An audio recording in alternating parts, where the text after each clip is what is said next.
Vamos falar agora sobre intervalo de confiança para a diferença de duas médias populacionais, supondo amostras independentes. Então aqui a gente tem uma amostra, que eu estou denotando por X, de uma distribuição normal, e uma outra amostra, denotada por Y, que vem de uma outra distribuição normal. Então a gente supõe que essas duas amostras são independentes entre si, além de ter, como são amostras aleatórias simples, cada uma delas, então elas também, cada um dos valores são independentes entre si, cada uma das variáveis aleatórias aqui são independentes entre si.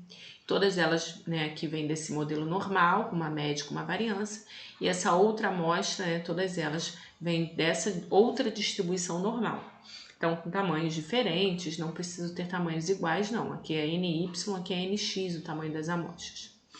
A gente sabe que, supondo normalidade, então, se eu pegar a média dessa amostra aleatória, ela também tem distribuição normal, né? Também tem distribuição normal, com a média da população original e a variância da população original dividido pelo tamanho da amostra. Por outro lado, acontece a mesma coisa para essa segunda amostra. Se eu pegar a média amostral, ela também tem distribuição normal, com a mesma média da população e com a variância da população dividida por N, pelo tamanho da população. Aí, se eu pegar essas duas normais, né, como x barra é uma normal e y barra é uma normal, eu posso fazer x barra menos y barra aqui, eu tenho um resultado que me garante que também eu tenho normalidade na diferença entre essas duas variáveis aleatórias, que elas são variáveis aleatórias, né? Antes de observar, são variáveis aleatórias. São quantidades aleatórias, porque antes de eu observar, eu não sei o valor de x barra nem o valor de y barra. Então, a diferença x barra menos y barra também tem distribuição normal. E aí eu preciso calcular a média e preciso calcular a variância. Aqui eu calculo a média de x barra menos y barra é a média, né, dessa diferença, só que a média da diferença é a diferença das médias e a esperança de x barra a gente sabe que é, deixa eu pegar uma outra cor aqui, M de x, e a esperança de y barra é M de y, então fica essa diferença. A variância da diferença, né, se eu tenho a variância, né, um resultado de probabilidade que me garante que variância de x menos variância de y, menos variância de x menos y, é a variância de x mais a variância de y, porque aqui é a mesma coisa que se eu estivesse somando x mais menos y, né? É assim que a gente enxerga isso. E quando a gente tem um valor, né, como aqui menos 1 multiplicando por y, uma constante, essa constante sai ao quadrado da variância. Então, é por isso que ocorre a soma das variâncias. Então, a variância de x barra menos y barra vai ser a variância de x barra mais a variância de y barra. E aí a gente tem que a variância de x barra tem essa expressão e a variância de y barra tem essa expressão, e é por isso que eu tenho essa terceira aqui. E aí, então, eu tenho aqui um modelo completamente especificado. Então, essa diferença, eu posso observar, né, olhar isso como uma variável aleatória, descrita por essa diferença, eu chamo ela de qualquer nome que eu quiser. Aqui a gente vai manter, só para frisar do que a gente está falando. Tem distribuição normal com essa média, com essa variância. Então, eu posso ainda padronizar essa normal, como eu faço com qualquer outra normal. Para padronizar essa normal, eu pego a normal menos a sua média dividido pelo seu desvio padrão, que é a raiz dessa expressão aqui. Então, é isso que foi feito aqui embaixo. A normal menos a sua média dividido pela raiz da variância, que é tudo que aparece aqui. Então, isso é uma normal padrão, normal 0,1. Isso agora vai ser... Lembra que a gente quer falar de um intervalo de confiança para a diferença entre médias. E aí eu nem falei ainda da motivação, mas vamos primeiro pensar aqui. Eu quero construir intervalo de confiança para mi de x menos mi de y, que é a diferença entre as médias de duas populações, dessas duas populações. Esse daqui vai ser o nosso pivô, porque ele contempla essa diferença. Um estimador natural para essa diferença é x barra menos y barra, que é um estimador não viciado, como a gente viu aqui. E esse pivô aqui, se eu supor as variâncias conhecidas, esse pivô aqui serve porque ele tem distribuição conhecida, que só depende, né, que é totalmente especificada.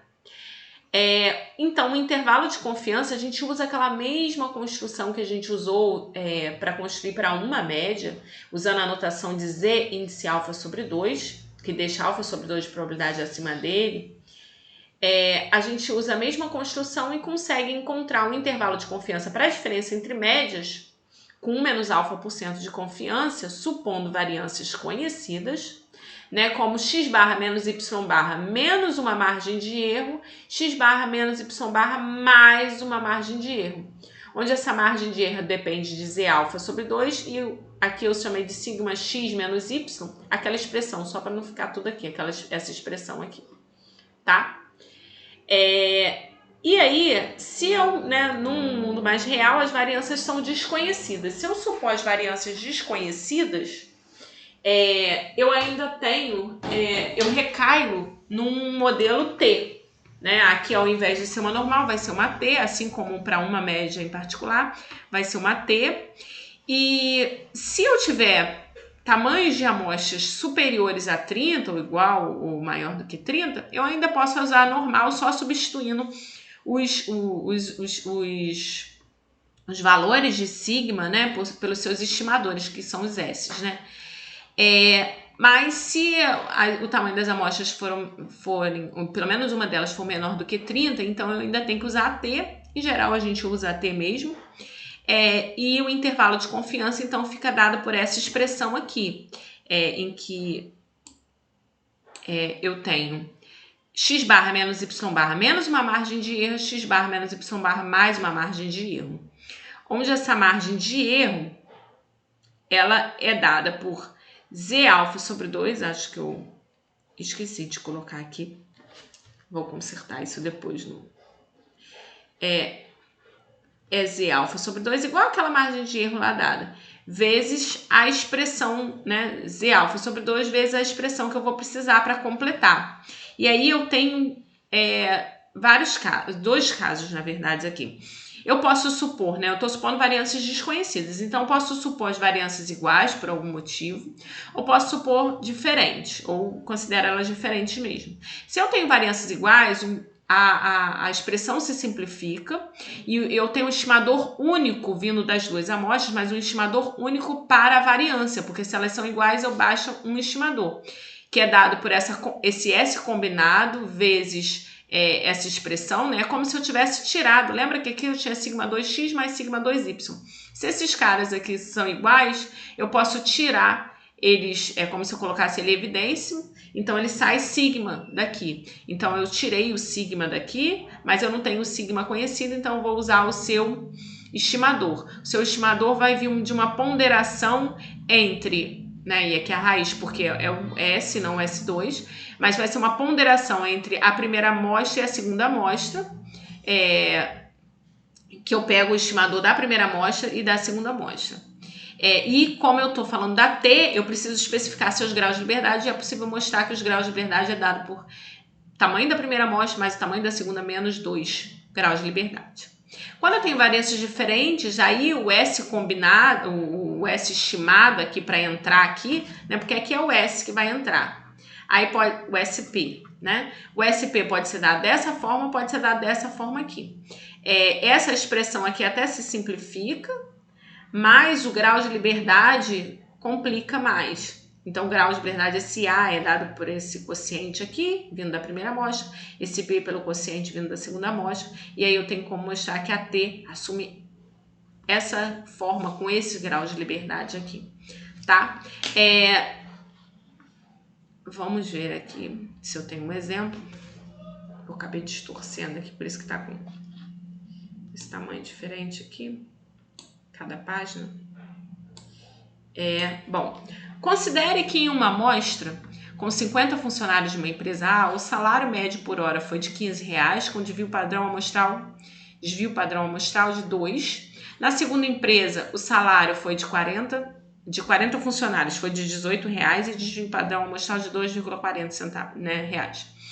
Queremos estimar a diferença dos salários médios por hora das duas empresas.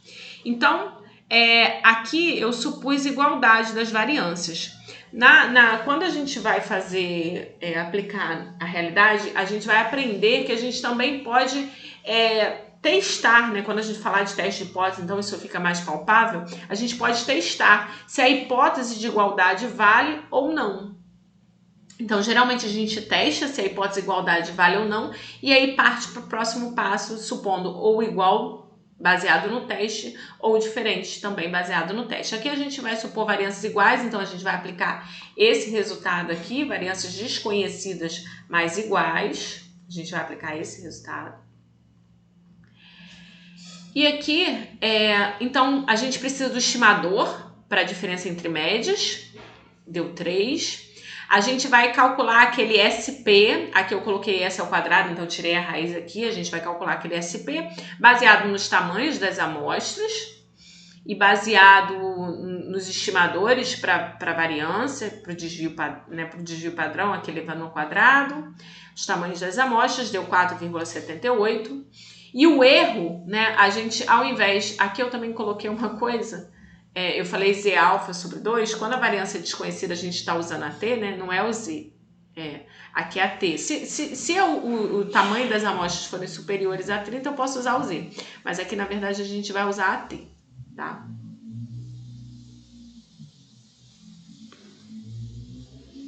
Eu não vou reeditar o vídeo, mas aqui a gente vai usar a T, tá? Eu falei o tempo todo da T e ali acabei colocando o Z. Então aqui a gente vai usar a T vezes o SP que a gente encontrou, né? O S combinado que a gente encontrou e aí a gente substitui pelo SP. Então aqui, depois eu também posso corrigir, porque aqui é o S combinado e aqui sim é o S combinado vezes essa expressão, que aí dá o SP, isso tudo aqui é o nosso SP. Então a T com o grau de liberdade dado por nx mais ny menos 2, e eu estou supondo um intervalo de confiança de 95%, então deixa alfa sobre 2 de probabilidade acima, então 2,5% de probabilidade acima. Aqui só substituindo os valores, encontrei essa expressão aqui, esse valor aqui final. Então, o intervalo de confiança é dado por 3 menos essa margem de erro, 3 mais essa margem de erro, e ficou dado aqui, eu mantive todas as casas decimais, tá? Então, a aplicação tá dada aí.